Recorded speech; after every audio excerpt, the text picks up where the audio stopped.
video, but I'm kind of scared right now because I was watching some of my childhood horror things, even though I'm still a child. Either way, what's some SCP stories? Don't ask why I was searching up how to draw. What's it called?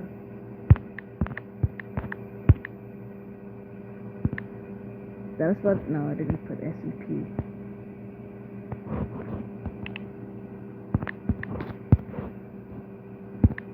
I'm scared. No, dude, are you serious? I don't want to watch this. Oh my god. Oh, I don't want to play this. Opening day, just like we used to. I love being out here with Sam again, especially at the big game. Tell me if it starts to hurt, the dentist says before reaching into your mouth with a pair of orthodontic pliers and starting to pull your front teeth back into place. Evidently, your screams aren't enough of an indication of the extreme pain you feel because he doesn't stop pulling. After what feels like hours of excruciating oral surgery, you're finally standing outside the dentist's office texting with a friend. Come on, show me. It can't be that bad, reads the message from your friend. You're nervous to send her a picture, though, since you have a small crush on the girl and you don't want her to see you in this state. But after she asks you again, you decide to take a quick selfie and send it to her anyway. You snap a photo of your mangled mouth and jaw. The mess of wires had to be hastily applied to move your remaining crooked teeth back into place with globs of fast-hardening epoxy, and the result looks like a low-budget horror movie prosthetic. You send the message and wait. You watch the dots appear that indicate she's writing a response, then watch as they disappear without a reply. You sadly slip the phone back into your pocket and begin walking away. As you make your way home with your head hung in shame, you keep your mouth shut tight. You don't want any passers-by to see what you've become. You decide to detour through the park to avoid any people as much as possible. And as you walk, you decide to stop at a picnic table next to a small pond. You sit at the table and watch the ducks mill about in the water. You have it so lucky, you think. Ducks never have to worry about their teeth getting knocked out by a baseball and leaving them looking like a monster. The ducks suddenly all start moving away from your side of the pond, eventually taking flight and leaving completely. You get the sense that they're trying to get away from something, and you turn around, but there's nothing behind you. Oh, it must be me, you think.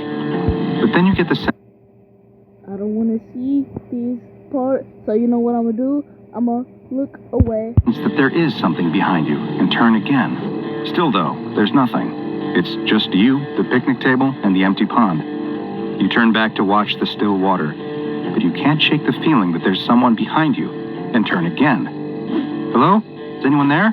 You ask, but no one answers. You turn back to the pond, and you scream in fright at the thing standing before you, and fall back off of the picnic table. You get up out of the dirt, and you don't wait to stick around to see who or what this thing is. You start to run as fast as you can, but you immediately hear it chasing after you. Instinctually, you take out your phone and start trying to take pictures of whatever it is that's behind you. You know no one will ever believe you, and you want some evidence of this thing. You manage to snap off a couple of pictures, but you can hear the creature gaining on you. You scream as your mouth begins to ache. Perhaps running this soon after your surgery is causing your damaged teeth to shift, and the pain is intense. It starts to feel like your mouth is full of jagged rocks, but you can feel that it is your teeth pushing out and stabbing into your mouth. You take one last picture before the creature leaps on you, sending you both to the ground, and your phone tumbling into the dirt. Early the next morning, a police perimeter has been set up in the park. The detective arrives and walks past the traumatized-looking jogger who must have been the one that discovered the grisly scene. An officer guarding the site lifts up the police tape so the detective can enter the crime scene that surrounds a body lying under a white sheet. The detective asks the officer if they've found anything yet, and the officer hands the detective a plastic bag containing a dirty cell phone. The detective puts on a latex glove and removes the phone from the bag. The screen is cracked, but it still works. There's numerous messages on the screen that look like they're from someone trying to apologize for not responding sooner, and asking where the phone's owner is and if they're mad at her.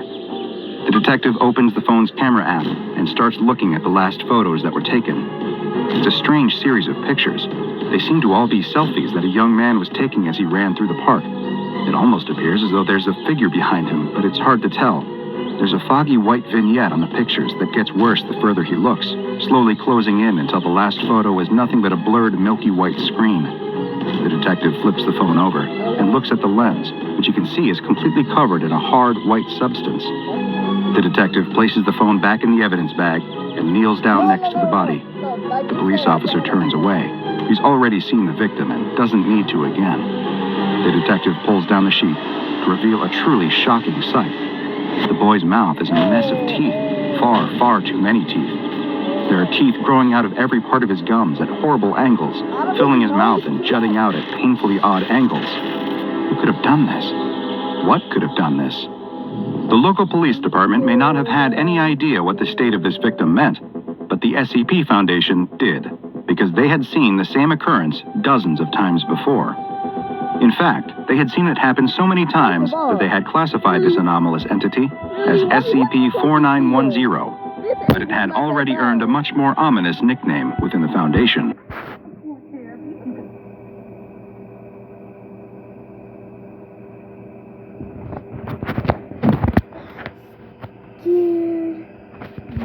Bro, my TV just turned on. While I was watching this, I just got partially jump scared. Hold on. Yo, It was known as... I might actually pee myself,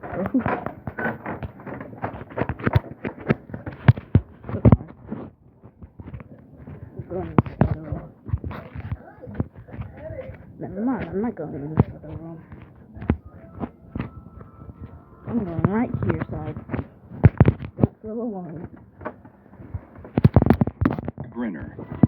Very little is known about SCP-4910, and eyewitness accounts of the creature are all extremely brief due to those who have interacted with it quickly succumbing to its effects. What is known is that SCP-4910 is a quadruped and appears to be made partially, or perhaps entirely, out of teeth. I knew it. Those who encounter SCP-4910 quickly experience its primary anomalous effect, which is that it causes the extremely rapid overproduction of teeth in its victims' mouths. Existing teeth will quickly increase in size, protruding farther out of the gums than should be able, while new teeth will begin to sprout from any available space in the mouth, including the roof of the mouth and underneath the tongue. These new teeth will completely fill the mouth, which almost immediately inhibits their ability to speak or vocalize at all. The creature will then use this opportunity to attack and incapacitate the victim before starting to feed. Further adding to the mystery of SCP-4910's appearance comes from the effect it has on any nearby recording equipment. Cameras and other devices that come within SCP-4910's proximity will have their critical components compromised by a sudden appearance of a layer of dentin, which is the calcified material that partially makes up teeth. Interestingly, SCP-4910 seems to possess some level of intelligence, as it appears able to differentiate between normal civilians who it hunts for sustenance and members of organizations that seek to hunt down and contain or harm it, which it uses for an even more nefarious purpose.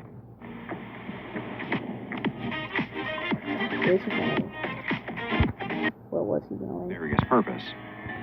While the exact mechanics are still unclear, it seems as though SCP-4910 is able to infect certain anomalous organization members with its ability, causing them to act as a vector for the effect, who then spread it to even more victims.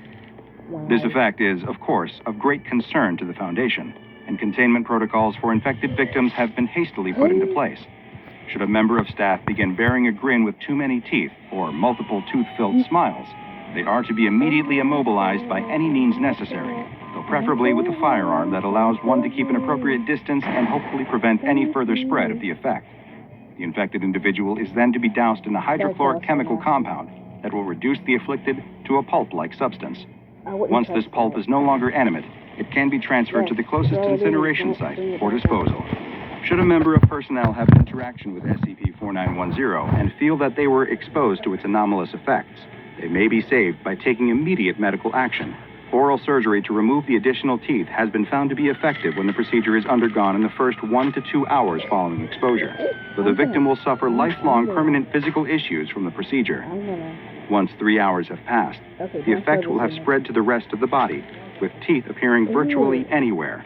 Unfortunately for the victim, should the infection reach this point, pain management has been shown to be ineffective, and there is nothing that can be done to alleviate their suffering, save for termination. SCP-4910 remains at large and has been given the Keter classification. Mobile Task Force Epsilon, codenamed Turfing Black, is the only MTF authorized to respond to sightings, and they have been given permission to engage the creature and utilize lethal force if necessary, due to the danger this anomaly presents specifically to the SCP Foundation. The girl sighs and slumps in her seat, kicking at the back of the bucket seat in front. Her mother, sitting in the car's front passenger side seat, doesn't even notice. She's too busy taking photographs out the window and chattering with her husband, who's driving the car. That's all they've been doing all day, and the girl is sick to death of it. Her parents dragged her on this stupid vacation trip, and now she's got to waste her whole summer away from her friends.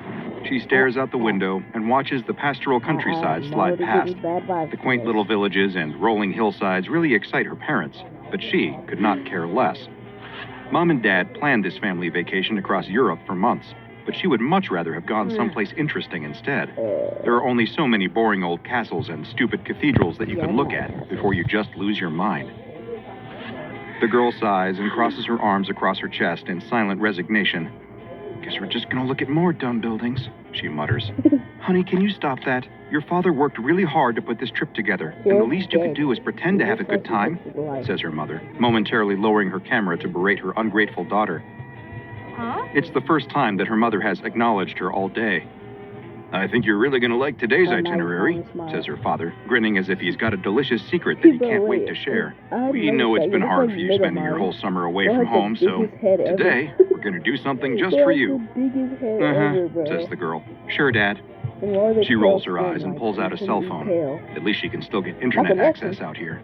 Desperate for something to distract her from the monotony of this car trip, she quickly scrolls through her feed and reads all the notes that her friends back home are posting. She frowns. Her classmates are all posting about the latest blockbuster film in the girl's favorite media franchise, Vampire Boyfriend. She grits her teeth. She likes to consider herself a Vampire Boyfriend superfan.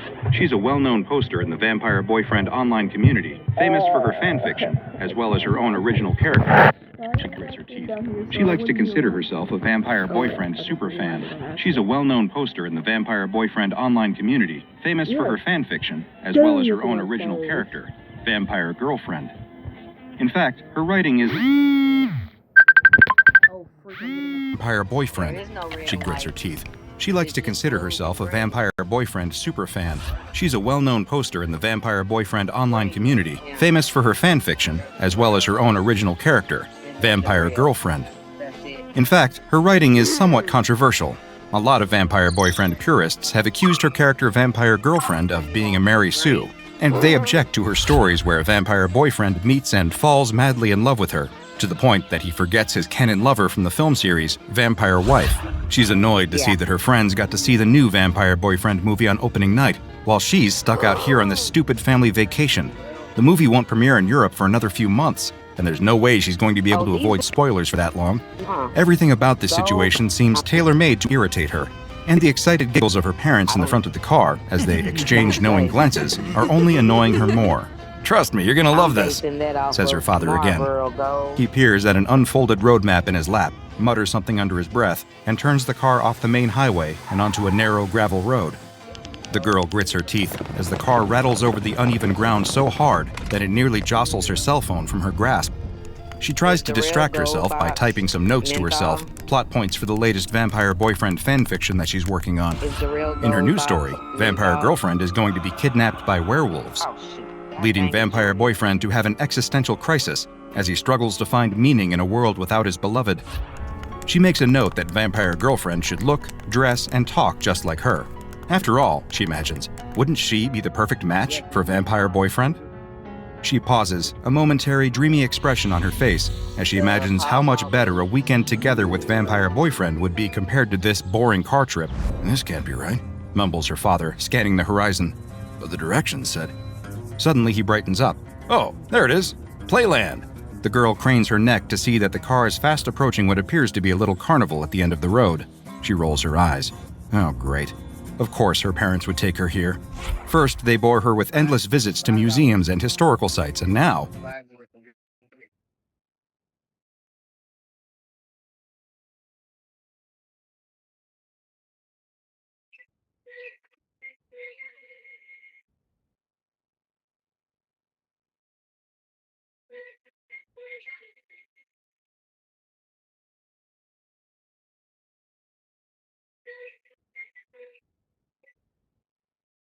I've been winning.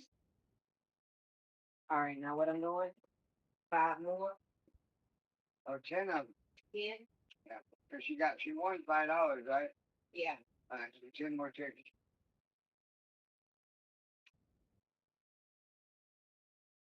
When they want to make it all up to her, they take her to a carnival for babies. She's not a kid anymore, but her parents still think that this sort of goofy nonsense should excite her. "I know you've been bored going to all the historical sites with us, Honey Pumpkin," says her father as he pulls the car into a parking spot and applies the brake. "That's why I asked the hotel concierge if there was anything good around here for kids. And wouldn't you know it, the next morning, what did I find shoved under our door? 3 free tickets."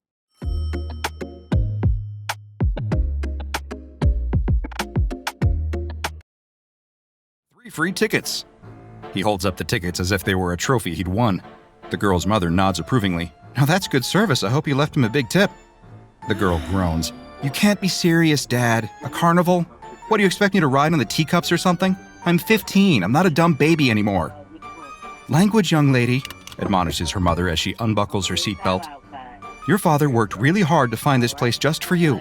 The least you could do is show a little gratitude for once." "Oh, you think you're too old now," says her father. "But I bet once we see some of these rides, boy, I'll bet you feel just like a kid again." He inhales deeply. Even inside the car, the unmistakable fair smells of funnel cake and corn dogs are in the air. "You smell that? It smells like fun." "Sure, fun." The girl pockets her cell phone. The family exits the car and walks toward the Playland gate, where they're greeted by a costumed employee. "Welcome to Playland," announces the employee in a chipper voice. "Your favorite amusement park. When you're at Playland, you'll find that the worries of the day melt away, and it's time for play." "Oh, you speak English," says the father. He turns to the mother. "See? Now that's service." He hands over the complimentary tickets. The employee takes them with a smile and a flourish, and then ushers the family through the gate. The girl, however, can't stop staring at the gatekeeper. If she didn't know any better, she would think that he was dressed like Vampire Boyfriend. But that doesn't make any sense. It must just be a coincidence. But once they enter the park, she sees that all the employees are dressed like Vampire Boyfriend. The guy standing behind the counter of the ring toss booth, the guy manning the balloon station. The uniform for this park looks like the outfit that she imagined Vampire Boyfriend would be wearing in her first fanfiction story. "Wait," says the girl, staring up at the bundle of helium balloons floating above the balloon vendor. Each balloon bears the name Vampire Boyfriend and the fanged bat logo of the film series. So it's not a coincidence at all? This theme park really is themed after her favorite films? Her father notices her change of expression, and he nudges her in the ribs. Eh? I told you that you like it.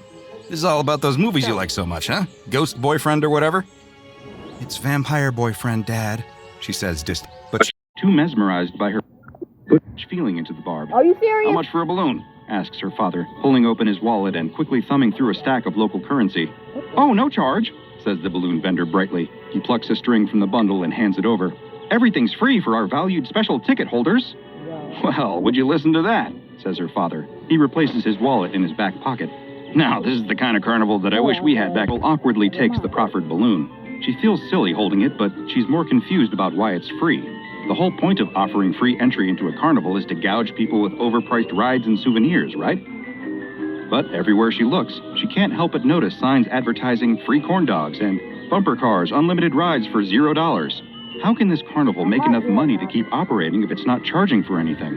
In fact, how can this carnival make enough money to keep operating when it's based around a niche film like Vampire Boyfriend? Are there really that many Vampire Boyfriend fans out here to keep this place in business? Not that there's anyone else around. As she scans her surroundings, she realizes that, while there are plenty of costume employees bustling around the fair, she doesn't see any other fair goers. It's as if this whole carnival was created and maintained solely for her benefit. "Hey, Pumpkin, how about a ride? I bet you'd love to try out some bumper cars, huh?" says her father. "How about we go for a race, and you can see if you can beat your old man, huh?" He points to a bumper car ride across the midway. The girl stares. Like all the other rides, it's covered in Vampire Boyfriend murals. This one depicts a young woman running away from a pack of werewolves, and the young woman looks exactly like the girl. It couldn't be. But there's no other explanation. The young woman in the mural matches exactly the description of the girl's character vampire girlfriend from her fanfiction story. And the image of the werewolves looks like it's an illustration of the scene where Van of the Vampire Boyfriend films is also familiar with her fanfiction. But even if that was the